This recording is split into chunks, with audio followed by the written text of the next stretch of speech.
Hello दोस्तों, स्वागत है आपका हमारे यूट्यूब चैनल पर। आइए देखते हैं एसएससी जीडी को 23 जनवरी की पहली शिफ्ट में आए हुए सवाल और दूसरी शिफ्ट में आए हुए सवाल, जिसमें आज हम कवर करेंगे करंट अफेयर और जीके के सवालों को। आइए देखते हैं पहला सवाल आपसे पूछा गया था, बिरजू महाराज किस घराने से संबंधित है? तो ये हैं लखनऊ घराने से संबंधित। और ये कौन सा नृत्य करते थे? ये करते थे कथक नृत्य। दूसरा सवाल आपसे पूछा गया था, कुचिपुड़ी नृत्य का शुभारंभ किसकी याद में किया गया? तो ये किया था कुचेलापुरम नामक गांव के नाम पर। और किन्होंने किया? ये किया था सिद्धेंद्र योगी जी द्वारा।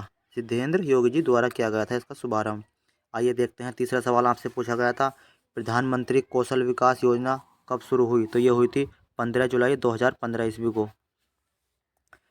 चौथा सवाल आपसे पूछा गया था, कार्बन का परमाणु क्रमांक कितना होता है? तो इसकी परमाणु क्रमांक संख्या होती है 6।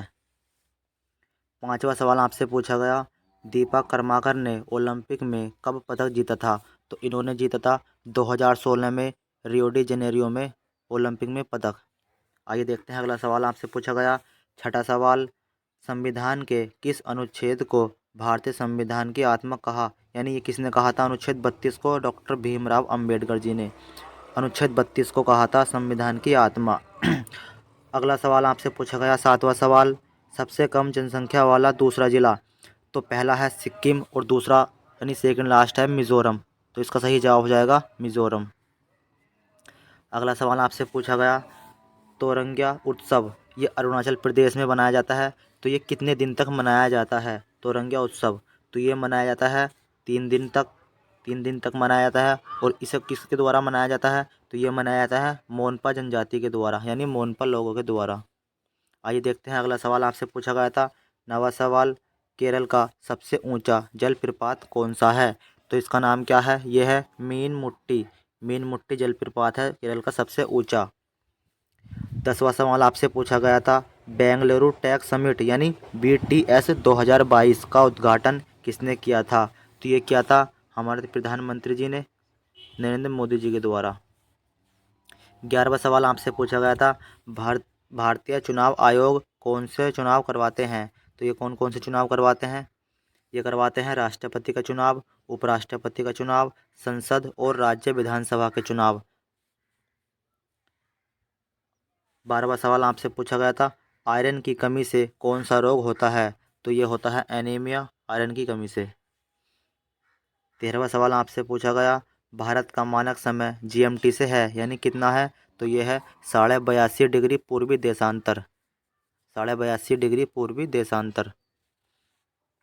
14वां सवाल आपसे पूछा गया था, किस पंचवर्षीय योजना में भारी औद्योगिकरण पर बल दिया गया? तो ये दिया गया दूसरी पंचवर्षीय योजना पर। इसका कार्यकाल कब से कब तक रहा? 1956 से 1961 ईस्वी तक।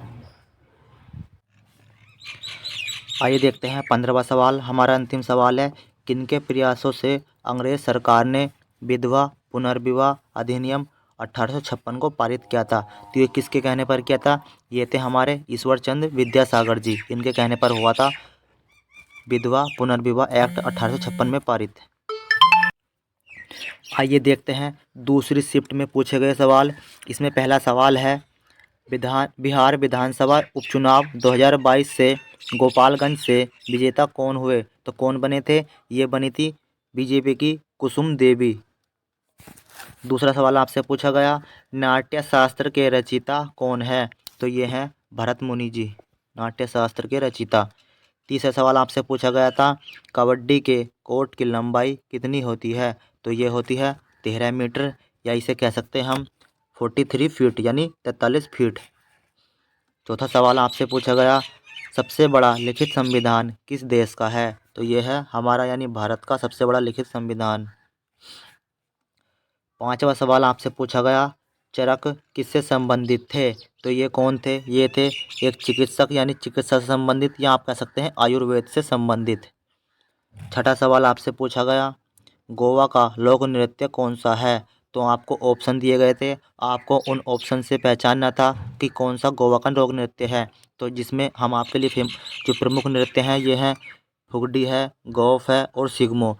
तो ये सिग्मो दिया था आपको ऑप्शन में, तो ये आपको टिक करना था, गोवा का लोक नृत्य है।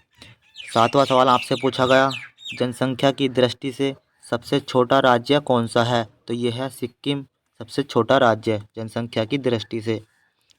जनसंख्या से हर शिफ्ट में एक सवाल पूछा जा रहा है, तो आप इसे बिल्कुल रट लेना। और नृत्य से भी हर शिफ्ट में एक सवाल आ रहा है। 8वां सवाल आपसे पूछा गया था, वेम्पति चिन्ना सत्यम किस नृत्य से संबंधित है? तो ये कौन सा नृत्य करती हैं? तो ये करते हैं कुचिपुड़ी नृत्य। 9वां सवाल आपसे पूछा गया था, मीराबाई चानू ने टोक्यो ओलंपिक 2021 में कौन सा पदक जीता था? तो इन्होंने जीता था 49 किलोग्राम भार वर्ग में रजत पदक। और ये किससे संबंधित है? ये है वेट लिफ्टिंग से संबंधित मीराबाई चानू। 10वां सवाल आपसे पूछा गया, उत्तर भारत में मई जून में चलने वाली गर्म हवाएं क्या कहलाती हैं? तो ये क्या कहलाती हैं? इन्हें कहते हैं लू।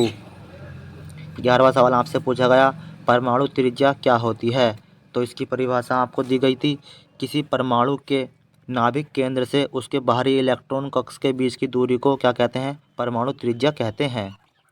तो ये हो जाएगी परमाणु त्रिज्या। 12वां सवाल आपसे पूछा गया था, कौन सी फसल उत्तर भारत में खरीफ और दक्षिण भारत में रबी की होती है? तो उस फसल को क्या कहते हैं? यह है तिल की फसल। तिल की फसल उत्तर भारत में खरीफ में बोई जाती है और दक्षिण भारत में रबी में होती है। और ऐसी कौन सी फसल है जो खरीफ में भी और रबी में भी दोनों में बोई जा सकती है? तो वो है अरंडी की फसल, जो खरीफ और रबी दोनों में बोई जा सकती है। ये भी सवाल आपसे पूछा गया था पिछली शिफ्ट के दौरान। 13वां सवाल हमारा अंतिम सवाल है, अनुच्छेद 166 किससे संबंधित है? तो ये है राज्य सरकार के कार्य का संचालन राज्यपाल द्वारा माना जाएगा। तो इससे संबंधित है अनुच्छेद 166। तो इतने ही सवाल हमें मिल पाए हैं दूसरी शिफ्ट के। आशा करता हूँ ये सवाल आपको समझ में आ गए होंगे और इन सवालों से संबंधित जो भी हमने एक्स्ट्रा फैक्ट आपको बताए हैं अगली शिफ्ट में आपको बहुत ही काम आएंगे। तो आप हमारे चैनल के साथ जुड़े रहिए। सभी जीडी के सभी पेपर की पल पल की अपडेट के लिए हम आपके लिए लाते रहेंगे। तो आप अगर हमारे चैनल पर नए हैं तो हमारे चैनल को आप सब्सक्राइब कर लीजिए और हमारे साथ बने रहिए। दोस्तों के साथ वीडियो को शेयर कर दीजिए और लाइक कर दीजिए। Thank you so much. जय हिंद, जय भारत।